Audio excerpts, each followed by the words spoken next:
ஆமா நாம உலகை ஆளக்கூடிய கண்ணன்னு சொல்லிட்டு ஊருக்குள்ள தெரியலாமா? மனைவியா இருந்தாலும் ஒரு மனைவியானவள் கணவனை திட்டுகிறாள் என்று கோபப்பட்டால் அந்த குடும்பம் நல்லா இருக்காது. அப்படியா? என்ன மனைவி திட்டினா கணவன் அடங்கி போயிடணும், அதே கணவன் திட்டினா மனைவியாலும் அடங்கி போயிடணும். ஒருத்தருக்கு ஒருத்தர் விட்டு கொடுத்து போனாதான் இந்த குடும்பம் நல்லா இருக்கும். அதுக்காக போய் தற்கொலை செஞ்சுக்கிறது தற்கொலை முடியல தெரியுமா? கரெக்டா சொன்னீங்க. அதனால நீ போடுறதுன்னா போட்டுக்க. விட்டு கொடுத்து வாழணும். ஆமா, அதான வாழ்க்கை. விட்டு கொடுத்து வாழ்ந்தாதான் குடும்பம் நன்றாக இருக்கும். நான் அதை செஞ்சீங்க. என்ன தெரியுமா? நான் அதை செஞ்சீங்க. இல்ல இப்ப நீங்க சொன்னீங்க பத்தியா விட்டு கொடுத்து வாழணுன்னு, அதை செஞ்சதுனாலதான் நான் இந்த வரைக்கும் இங்க ஆட்டாண்டுக்கிறேன்.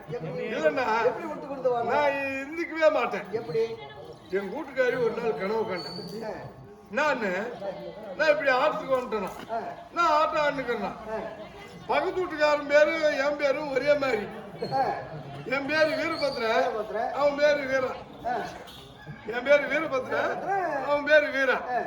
நான் இப்படியே ஆட்டத்துக்கு வந்துட்டேன்னா ஒரு ஷேப்ல பாத்துனே என்ன மாதிரியா போவான். ஏன்னு கேளு, எங்க அப்பனுக்கு கிராஸா பிறந்தவன். எங்க அப்பனுக்கு கிராஸா பிறந்தவன். ஏன்னு கேளு, நாட்டுக்கோழி கிராஸ் கோழின்றாங்கல்ல, நாட்டுக்கோழி ஸ்ட்ராங்கா இருக்கும், கிராஸ் கோழி பொஸ் பொஸ்ன்னு இருக்கும். அந்த மாதிரி தான் அவன். நான் ஸ்ட்ராங்கு. நான் ஆட்டத்துக்கு வந்துட்டேன்.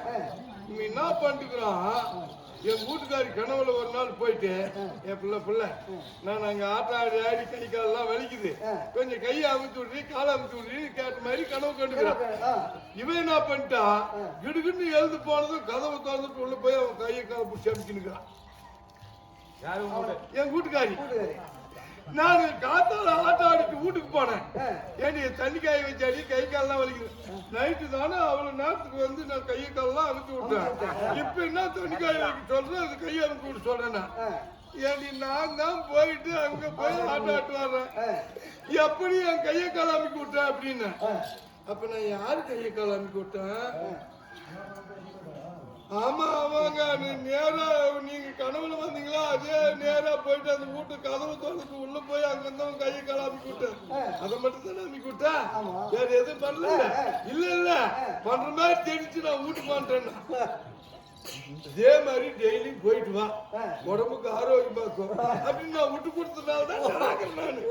அப்படி விட்டு கொடுத்தது பின்ன அப்படி விட்டு கொடுத்தது கிடையாது, ஒருவரோட வார்த்தையை விட்டு கொடுத்து பேசணும். கருமாதிரியா?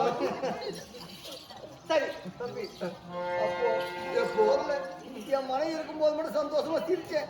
ஆனா போன உடனே தெரியுது, மனைவி போன முன்னாடி தெரியுது. அவ போனதுதான் இப்படி பேசிட்டு மொத்தமா சூட்டிட்டு போன உடனே இந்த உலகம் இருந்து விட்டது, இந்த வைகுந்தமே இருள் போட்டு தெரியுது.